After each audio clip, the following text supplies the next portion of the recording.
Hey y'all, and welcome back to a new video. Today we're going to be looking at a game that I played recently where I decided to play an opening that I don't play very often, if ever, and I managed to get a very good position out of it. My opponent is the same person from last video, Kai, who is a little bit better than me, and the time control for this game, while we didn't have enough time like the last one, is actually going to be 15 minutes with 5-second increments. So it's a bit of a serious time control, although it's not a very long one. Either way, let's get into the chess.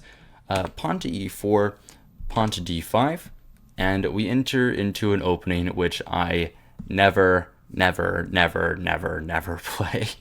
The Scandinavian defense.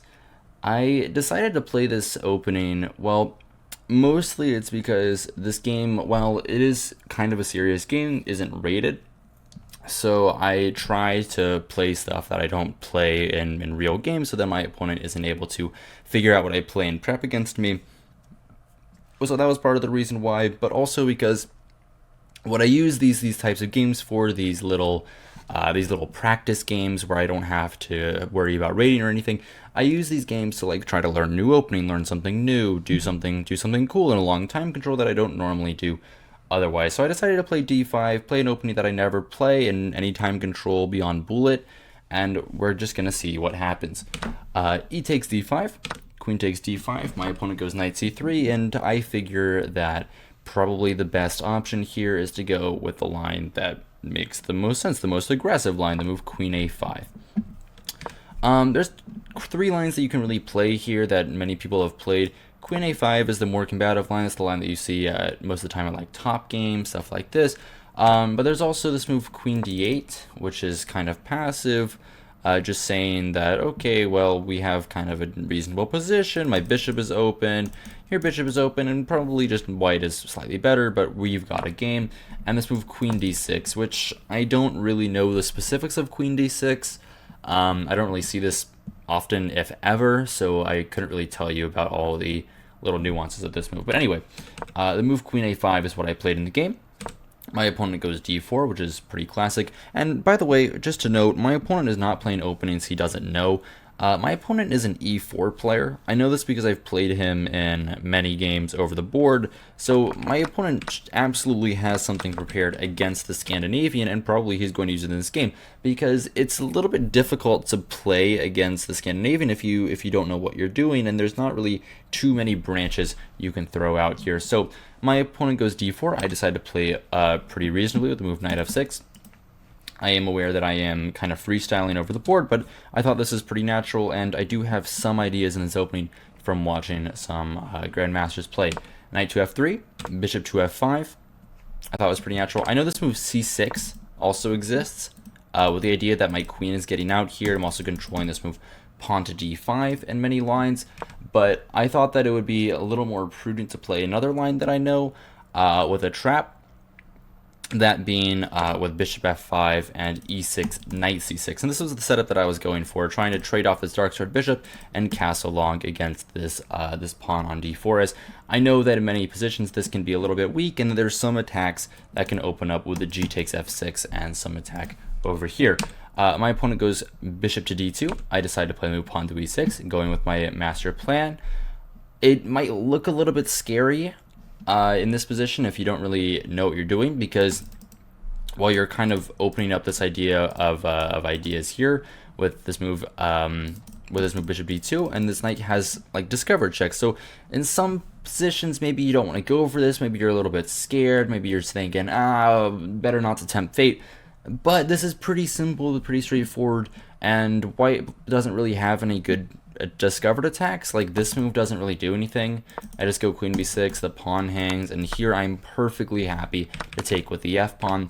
This move hangs knight, this move hangs knight, and a move like knight d5 I can simply go queen b6, and the knight's probably going to have to move back at some point because I'm just going to attack it and get a pretty decent position. In fact, there's only one move here for white that's not losing.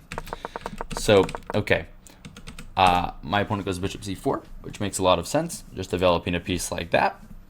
And I play the move bishop to b4. Somehow we're still in book, by the way.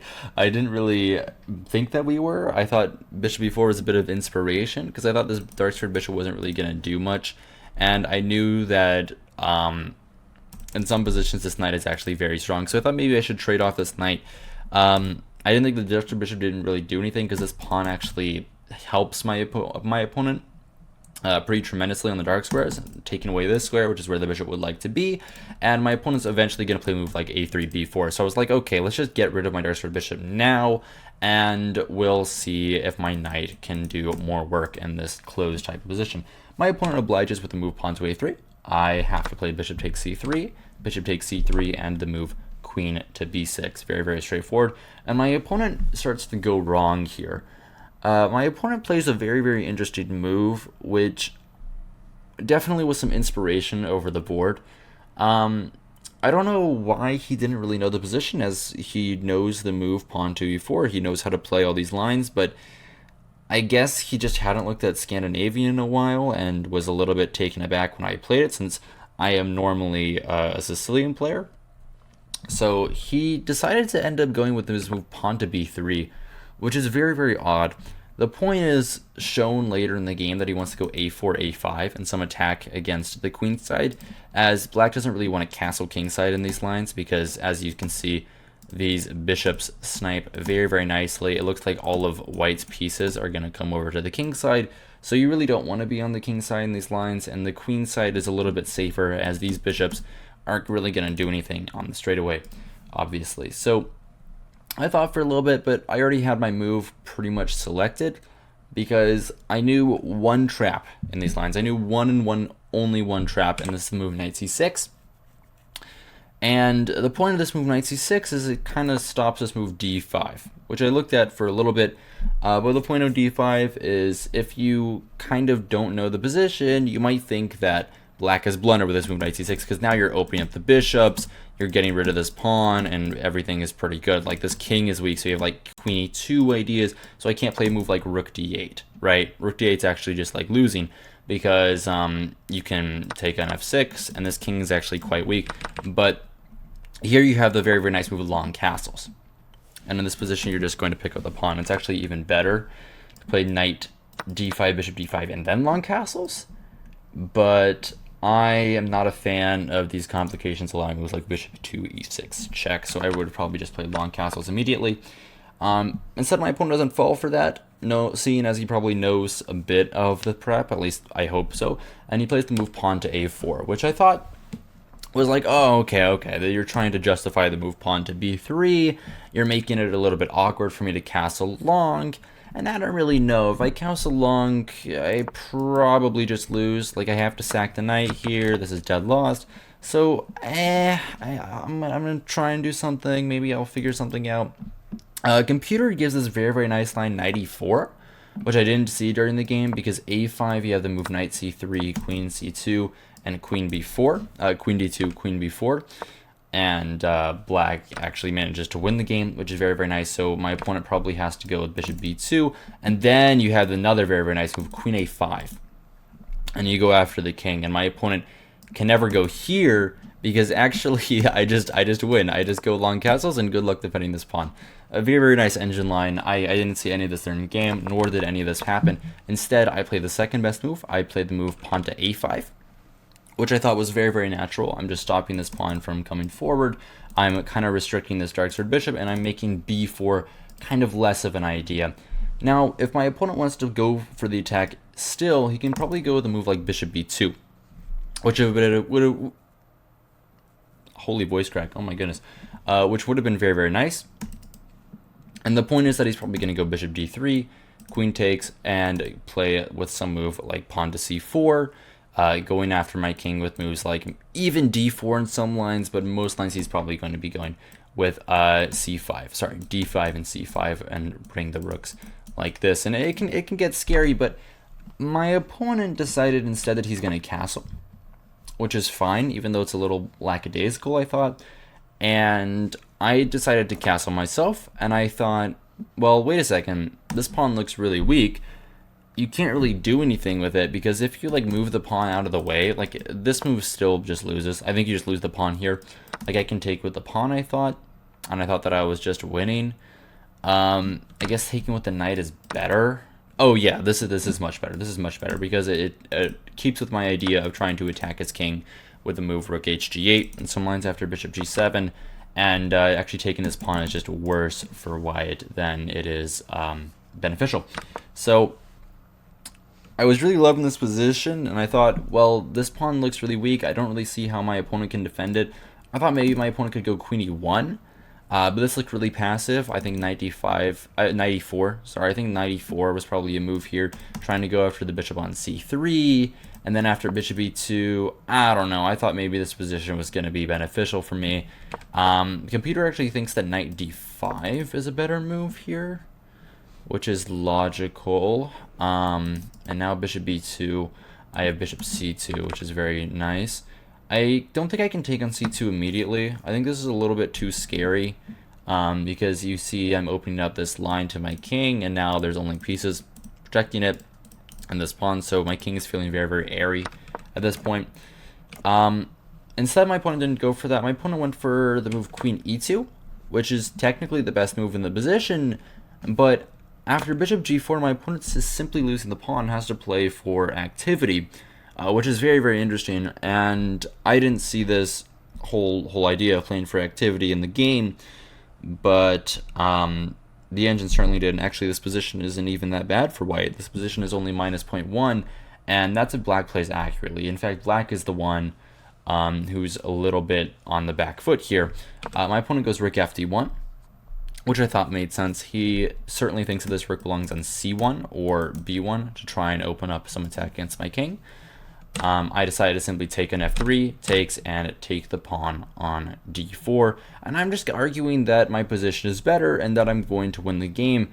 But my opponent actually has a very, very nice move here that gives him a lot of pressure. This move, queen f4, is, I believe, the only move. No, there's also queen e3, but queen e3 is a little bit more dastardly. It's a little bit more difficult to play. Basically, he has to move his queen and attack this knight. Obviously, this move is bad because you're walking into the line of the rook, and I can play a move like knight b3. But a move like queen f4 does the trick. I have to play a move like c5. I can't really bring the knight back, I don't think, because this attack is actually getting very, very out of hand, like very, very quickly. Queen e5 or even h3, these are just engine lines, this isn't my analysis. Queen e5 or even just h3, and my opponent is even better. Despite being down a pawn, my opponent is better because my knights are just outshone by these bishops in every line. So I was kind of getting a little bit worried here. I didn't know if my opponent was going to play this move, queen f4. But he ended up taking the knight, which is very, very nice. And I thought that without the bishop pair, there's no way that I could be worse in this position, and probably I was just going to be a clear -1, which is correct. I thought I even went more. I thought minus 1.4, but this is a very reasonable valuation. Because my opponent plays a move rook d1, of course, very logical. This happened very quickly, and I thought for a little bit. Didn't think for long enough, clearly, because I played this move queen e4, which is incorrect. What I should have done is I should have played this move queen c5, and you'll see why in a second based on my opponent's next move.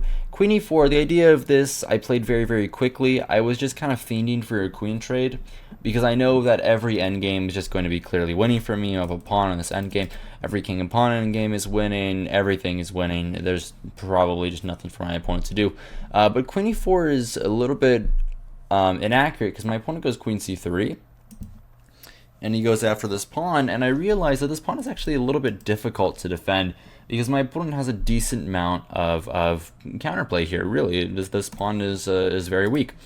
So I thought for a little bit here. This is my first real think of the game. I've been playing pretty fast up to this point because we only have 15 minutes on the clock for the entire game, and I was like, okay, probably I should play a little bit quickly. By the way, another thing to note, I just saw this. This is probably useless, but bishop a6 is a move.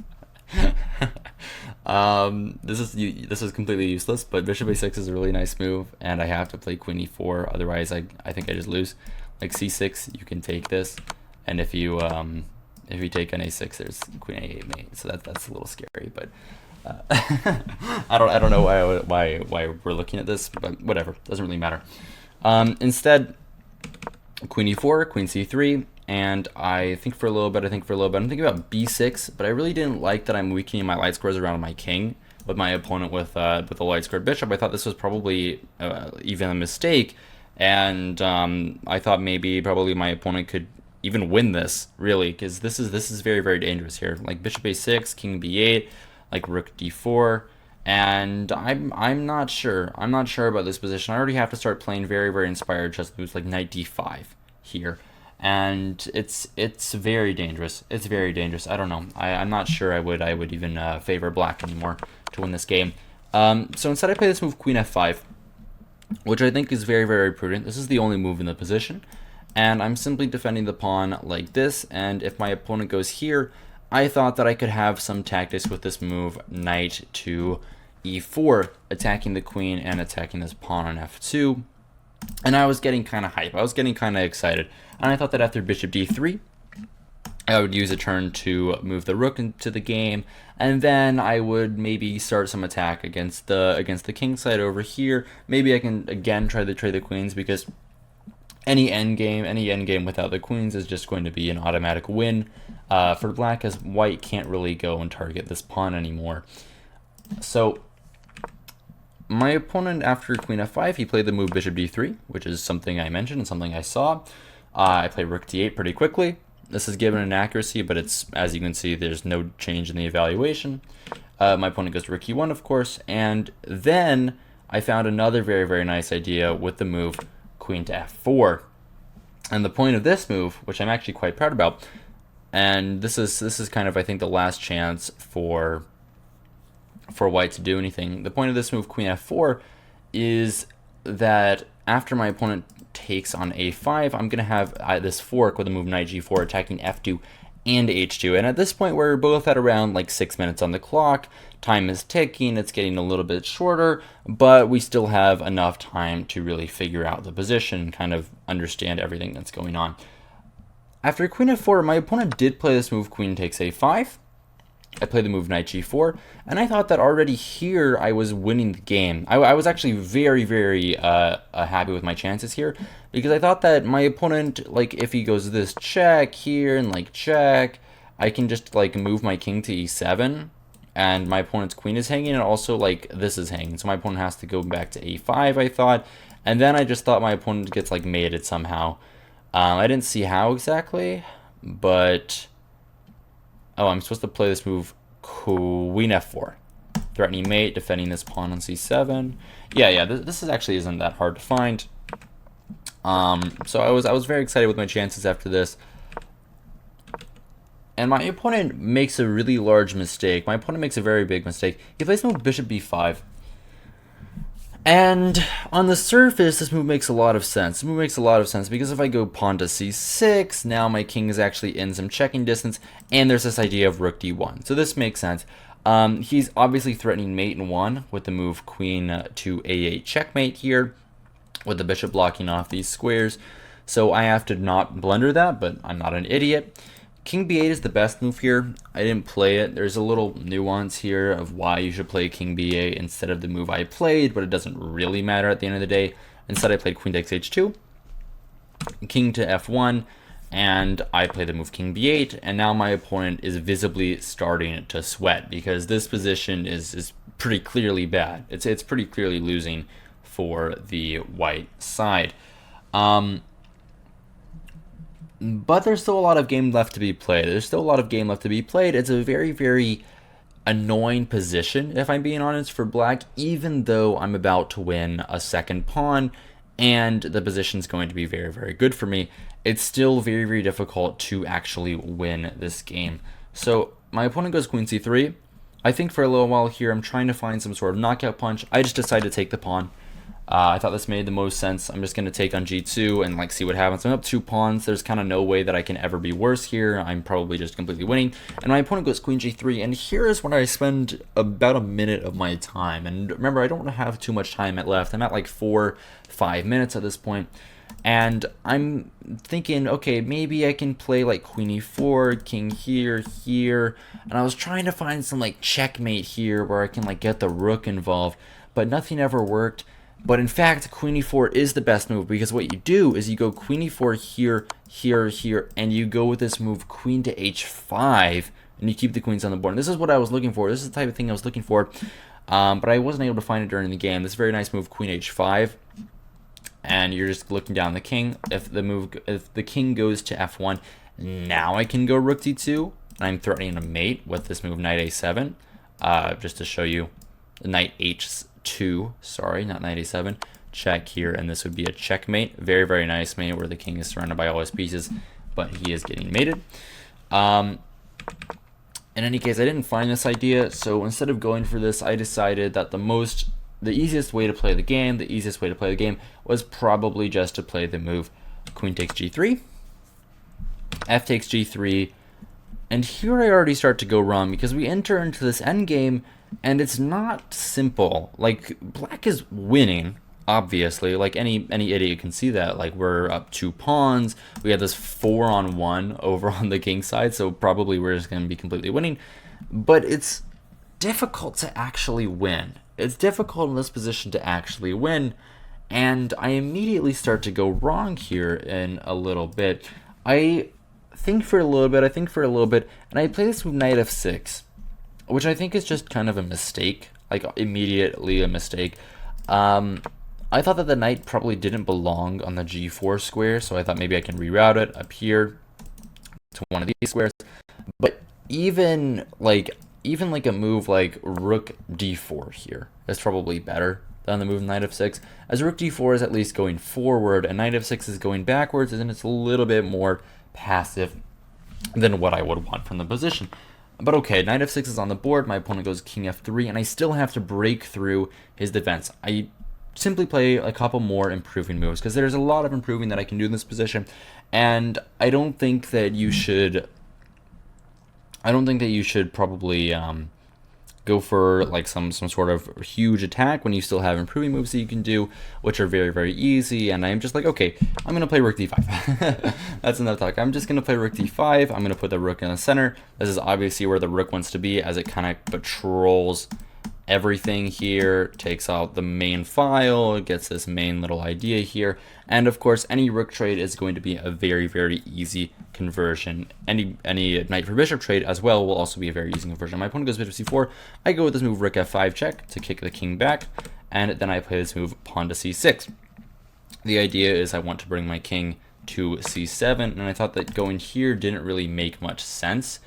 Firstly, actually I did see this idea of rook e6, and I just lose a pawn. Well, actually lose both pawns, and it's a draw, so I can't go there. But even without this little tactic, I thought that the move king to c8 didn't really make much sense, as my opponent can always come here now and like take away the square, so I thought king c7 makes the most sense. Of course, I did see the e6 little threat there, but it doesn't matter. My opponent goes bishop d3, I go rook to g5, my opponent goes king f3, and I go with this move pawn to h6. And it kind of seems to me that while looking back at this game that I was kind of doing nothing. Like, I'm just sitting on my position. My position is good. Like, obviously my position's really good, but I'm just sitting on my position. I'm doing nothing in this position, and that's just annoying. Like, I thought I need progress. I need to make progress somewhere, and I couldn't figure out how to make progress. The only way I thought to make progress was maybe I can advance these pawns. So that's kind of what I'm trying to do. The move pawn to h6 is a multi-purpose move. First of all, I'm defending it from the bishop, and so I can move my knight somewhere. Second of all, I want to play g5 in some later line, and I want that to be defended. My opponent goes b4, which is a very, very nice move. He's making some play over on the queen side, and I'm starting to get a little worried. Like, am I going to win this game? And am I going to win this game? The answer is yes, by the way. I do win this game, but still, it's a little bit dicey. My opponent, I go with the move king to c7. My opponent goes pawn to c4. Oh my god, I'm like blocking all my words right now. And I play this move knight d7. The best move, by the way, is the move c5, which I looked at, but I thought that this was already a little bit too dangerous. Like, I'm kind of letting him create an outside passer with this idea of a5, a6. But luckily I had just the perfect move, king b6 and king a5 does the trick here. Instead, I play the move knight d7. Maybe I want to come up here. This is my big idea. Any trades are good for me. Like if I can get into really any endgame besides the one I'm in, I'm just completely winning. My opponent goes bishop f1. I go with the move rook f5 check. My opponent comes back to g2. The point of this move rook f5 is to make the king go back to the g2, because if he goes to the center, like at all, then this, and again, any endgame besides the one I'm in, is completely winning. So king g2, I play the move g5. And again, I have to win this position. And it's still easier said than done, because this pawn on h6 is looking a little weak. These pawns over here are genuinely a little bit scary. And although I'm obviously still winning, it's really annoying to figure out how to win this. My opponent goes bishop d3. I play the move rook e5, which is a very accurate move. I could have gone rook f6 to defend this pawn from anything, but I thought that rook e5, even if I lose the pawn, I'm sure that with the activity in the rook endgame, I have to be winning after a move like rook e3, bishop f1, and I thought that I could have something over here. I didn't calculate all this properly, but I thought that I would have some play on these pawns on the queen side, and I'm right actually. There's no way to defend it after a5, rook a4. Instead, my opponent goes rook d1. I play the move pawn to h5, getting my pawn out of harm's way over here, and my opponent goes pawn to a5, which is a very, very logical move. He's simply trying to mobilize his pawns and make a passer on the queen side. And if he gets a passer on the queen side, already my winning chances decrease a substantial amount. I play the move pawn to f5. I'm trying to make a passer over here. I'm trying to kind of corral this king. Maybe I want to go this move and trade the pawns. Maybe I want something like this. Maybe I want this move pawn to g5 and just to win this pawn. This is actually my main idea. I want to go pawn to g5 here and like get my knight in somehow. Like this is my plan to try and win the game. My opponent goes king f2. I play the move knight f6, which I thought was very, very logical. I'm bringing my knight up here. I'm bringing my knight up here maybe. Maybe I get the knight there. Maybe I get the knight over on the queen side. My opponent goes bishop c2. I play the move knight e4 check, king f3, and here I already have to start making really big decisions, and I'm able to figure out the position accurately.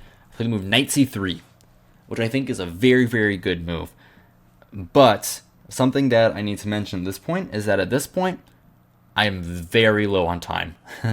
The position has been very, very complicated for a long period of time, so I've had to think, and because we only have a 5-second increment, I am down to, I think, below a minute. I think I'm down to like 30 seconds on the clock. And my notation here, let me pull this up. My notation gets very, very, very bad at this point. I have the notation sheet behind me. Where are we? Move 43. Yeah, my handwriting has already decreased to a substantial level, and it's about to get a whole lot worse. My opponent goes rook d3. I play the move knight e2, which I thought was a very, very nice move. The point is I want to play this move pawn to g4 check, and I don't want the king to get to this f4 square. And this is my big idea. I was very happy with this. My opponent goes bishop d1, and I play the move pawn to g4. My opponent goes king f2, and I play the move knight c1. And at this point, the handwriting has decreased into a level that is completely unreadable. But somehow I still managed to write this down into a sheet. Rook c3. I play the move knight a2 very, very quickly. My opponent was doing a thing here, by the way, that I forgot to mention with the time, where during this game we had to write down all of our moves because we had 5-second increment. But my opponent kept what he was doing is after I played a move, instead of writing it down and then making his move and hitting the clock, what he would do, and this is very, very annoying. This is very, very annoying. What he would do is he would play his move, hit the clock, and then write down both the moves. And that got incredibly irritating because I was just leaking time at this point. I was down to like 15 seconds on the clock while making this, and I was still having to notate everything. In any case, knight e2, rook b3, I play the move rook c4, rook e4, sorry, very, very quickly. It looked like a C on my annotation sheet. Rook b1, which is a huge mistake. I don't know why my opponent played this. Knight c3, rook c1, and my notation gets really, really bad at this point because, again, I'm very, very low on time. But also, we weren't playing on a board that had the the little coordinates on it. So I had to like kind of search for which square everything was on. And at this point, I kind of gave up. So I wrote knight takes bishop, rook takes bishop, instead of instead of the actual notation of knight takes d1 check. It didn't even write as a check. It's very, very funny. Anyway, I wrote rook takes bishop instead of rook takes knight. In any case, rook c4, rook h1. I wrote rook a1, king d6, rook to d1 check. I believe this is correct, and I played king to e7, written as king to d7 on my notation sheet. Rook e1, written as rook to d1. It's every move. It's so funny. Rook c2. This is correct, and I play the move rook to g2, going after the pawn. This is all very simple at this point. This is just kind of funny. Rook takes g3 check. Where are I? Move 56. I wrote rook g4 check. Very funny. King f2 check here, and I play this move rook h3, written as, this is a very good one, move 58, written as rook a5. I don't know how I managed to believe this was the a5 square, as it is not one of the main squares, and it's not even on the a file. King d1, rook b3 here, pawn to e5. My opponent goes rook c4, I go pawn to h4. King f2, pawn to g3 check, and my opponent plays king e1 and resigns the game, which is a very, very nice game, very, very nice win here in the Scandinavian. Yes, this was kind of an opening trap, but most of the analysis took place in the endgame and in this little queen play here with queen f5, and I like this very, very nice idea of queen f4 and knight to g4, just going all out for the attack and not really bothering with what my opponent's doing, not being scared of this whole queen a8 business. And then later in the game, this little idea with my knight wrapping around, I believe this knight c3 idea, followed by this whole little maneuvering idea here of rook b3 and just going after these pawns. It's actually very, very difficult to defend these pawns, and I was quite happy. Probably I could have maybe played this a bit better. Of course, the engine always sees better moves, but I think I played it very, very accurately, and I'm actually quite proud of this game, as I really don't play the Scandinavian. I don't think I have any games in the Scandinavian. Maybe I have like 3 or 4 games of it in Blitz, but of course Blitz doesn't really matter at the end of the day. But anyway, that's all I've got for you today. Hope you guys enjoyed. Hope you guys found this entertaining, instructive, all of the above. If did, remember to like, subscribe, do all the normal things YouTubers tell you to do, and yeah, that's it. Good evening and good night.